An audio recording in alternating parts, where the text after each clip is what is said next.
You're listening to Civic Media. You can tune into any of our live shows on any radio station across the state with the Civic Media app. Find us in your phone's app store and listen anytime, anywhere.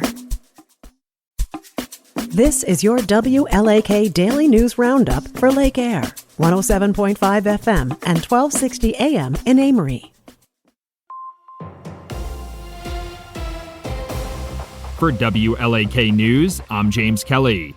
A New Richmond man was arrested this weekend after being accused of killing his wife and attempting to hide her body. According to court documents, 70-year-old Gordon Laxo was charged with first-degree intentional homicide, hiding a corpse, and strangulation and suffocation in St. Croix County on Monday. Authorities say they were called to the New Richmond property on Sunday afternoon for a welfare check on his wife. They began investigating when she wasn't found at the home and later discovered her body in Polk County.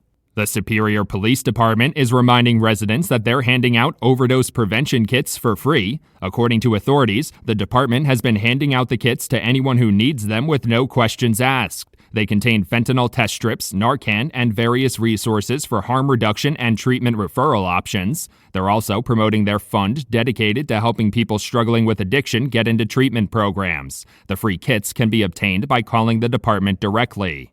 Law enforcement authorities across the state will be stepping up their impaired driving enforcement this month. Departments will deploy increased patrols to discourage residents from driving while intoxicated and are warning residents that there will be a zero-tolerance policy for impaired driving and open containers. The increased and highly visible enforcement efforts are meant to encourage residents to plan their ride ahead if they intend to consume alcohol. They're also encouraging other drivers to report any suspected impaired driving. The Barron County Sheriff's Department is warning residents of a slew of scams circulating the area. According to a press release, several scams have cost residents nearly $50,000 over the past few months. Authorities are reminding residents not to give out their personal information, never pay potential scammers in cash, gift cards, or Bitcoin, and not to answer the phone if they don't recognize the number calling. Some common scams include computer virus claims, grandparent scams, extortion attempts, and rental scams.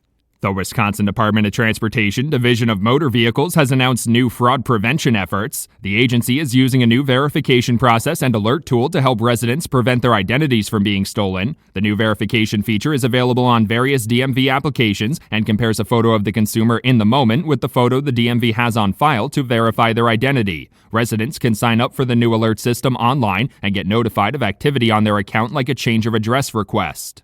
Wisconsin Attorney General Josh Kaul and 22 other attorneys general have filed a second motion for enforcement in relation to the Trump administration's federal funding freeze. According to the motion, the administration is continuing to block hundreds of millions of dollars in grants despite multiple court orders against the freeze. The motion asks the court to require the release of the funding if the Trump administration is unable to provide evidence that it has already been unfrozen. The court previously granted the first motion for enforcement.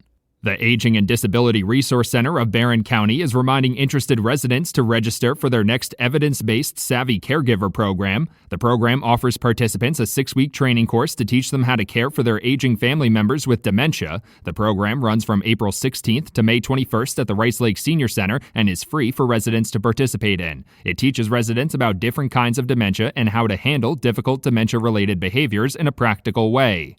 A woman involved in a fatal Sawyer County crash nearly 1 year ago has been sentenced to prison. On Thursday, 40-year-old Erin Marie Jones was sentenced to 5 years in prison and 5 years parole after entering a guilty plea to homicide by negligent operation of a motor vehicle. According to court documents, Jones was making a U-turn on Highway 70 when she collided with a motorcycle being driven by 57-year-old Daniel Barber in the opposite direction. Barber was flown to St. Mary's Medical Center in Duluth and later died from his injuries. An audit of the November election ballots in Wisconsin showed that not a single vote was not counted or counted incorrectly by voting machines. According to a report from the Wisconsin Elections Commission, the audit also found the voting machines and the software that they use weren't tampered with in any way. They say they found just 5 errors in total, all of which were made by people hand-counting ballots. The 2024 election saw far fewer complaints about the integrity of the voting machines after President Donald Trump won the state. Health experts are warning of another tough flu season in Wisconsin next year following a canceled FDA meeting. The agency recently announced the cancellation of its meeting with the Vaccines and Related Biological Products Advisory Committee. The meeting typically sees a committee of independent experts make recommendations about which strains of the flu to target the following winter, so mass production of those vaccines can begin before the flu season starts. Wisconsin saw an uptick in respiratory viruses this winter amid lower vaccination rates. For WLAK News, I'm James Kelly.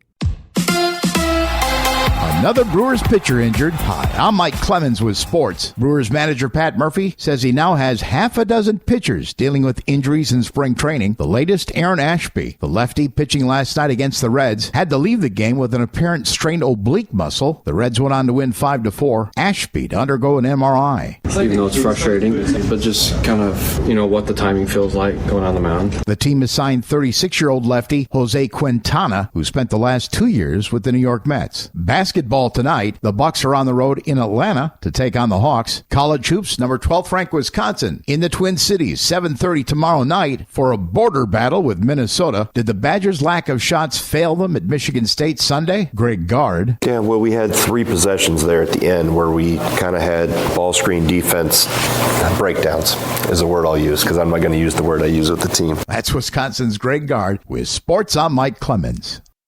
On your entertainment beat, I'm Pete Schwaba. The 2025 Oscars are in the books. In case you missed the annual celebration of movies, here is a rundown of the big winners. The Best Supporting Actor trophy was the first major category announced, and the winner was Kieran Culkin for his role in A Real Pain. Taking home Best Supporting Actress, to no one's surprise, was Zoe Saldana for her role in Emilia Perez, a film that was nominated for 13 awards and won 2. Winning his second Oscar for Best Actor was Adrian Brody for his role in The Brutalist. He probably deserved it just based on how long he had to stay in character given the length of the film. Best Actress went to Mikey Madison for her role as the title character in Honora. Honora was really the story of the night as it made history, with director Sean Baker becoming the first person ever to win 4 Oscars from the same film. Baker won for Best Original Screenplay, Best Director, and Best Picture as the film's producer. He also won for Best Editing. Honora was nominated 6 times and won 5. Some fun moments during Sunday's Oscar broadcast included Queen Latifah looking like she wore a parachute to the event during her nice tribute to Quincy Jones. There was also Adrian Brody, who won his second Best Actor Oscar for his performance in the nearly 4-hour-long film The Brutalist, and his acceptance speech was almost as long. There was Timothée Chalamet, who some thought was the odds-on favorite for Best Actor, dressed in a bright yellow pantsuit. Luckily, it's Hollywood, and the people around him were already wearing sunglasses. It's always exciting when history is made at such a big event. Honora writer-director Sean Baker won 4 Oscars for the film, becoming the first person ever to win 4 Academy Awards for the same film. The critically acclaimed director took home trophies for Best Original Screenplay, Best Director, and Best Picture. He is also the film's producer, and he won an Oscar for Best Editing. Honora was the talk of the night as lead actress Mikey Madison won Best Actress, giving Honora 5 Oscars out of 6 nominations. Not a bad Sunday. It was a bit of a slow weekend at the box office. Prognosticators say that is most likely due to the fact that it was Oscar weekend. Captain America: Brave New World was number 1 at theaters for a 3rd week in a row. The news is a bit of a surprise as it did not review particularly well with critics or audiences.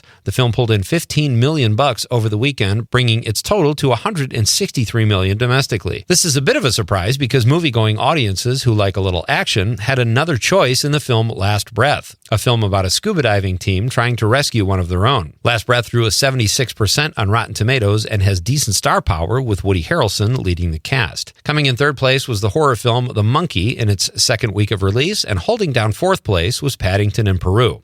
5th place, Dogman, which has shown incredible staying power. Get it? For more showbiz fun, tune in to Nightlight with me, Pete Schwaba, weeknights from 6 to 8 p.m. on the Civic Media Radio Network. Cloudy with rain developing this afternoon, up to 48 for a high today. Rain will change to snow tonight, with snow continuing through much of Wednesday. 4 to 6 inches of accumulation possible, with strong 35 to 45 mile per hour wind gusts creating blowing snow through much of the day Wednesday. I'm meteorologist Sean Cable. Temperature now 38. That's your WLAK Daily News Roundup from Civic Media. Subscribe to this podcast on Spotify, Apple, or wherever you find your podcasts. Find more news at lakeair.radio. The national news cycle never stops, but it can be hard to find news about your local community. Civic Media is dedicated to providing quality local and state news coverage across Wisconsin. With the Civic Media app, you can get notifications about local stories that matter to you and your community. Find the free Civic Media app in your phone's app store and choose notifications from the menu to tell us what kind of news you want to hear about.